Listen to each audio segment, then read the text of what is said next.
Ал біз жүгіретін, асығатын екі мінез бар екен. Алла тағала соны айтып жатыр. Құдайға сенген адамда осы екі мінез болуы керек екен. Егер сіз Құдайға сенем дедіңіз ба, егер сіз Алланың құлымын дедіңіз ба, мына екі мінез сізде болуы міндет. Алла тағала соны әдейі айтады.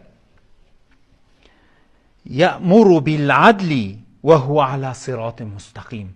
Өзі тура жолда бола тұра, әділеттікке шақырушы дейді. Ғалымдарымыз, тәпсіршілеріміз оны кеңейтіп түсіндіріп айтады.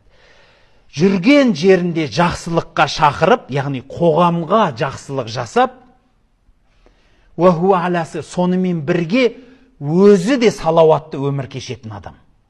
Қандай керемет, өзі де салауатты және жұртқа пайдалы. Пайғамбарымыз сол үшін айтады ғой, адамдарға пайдалы болыңдар дейді.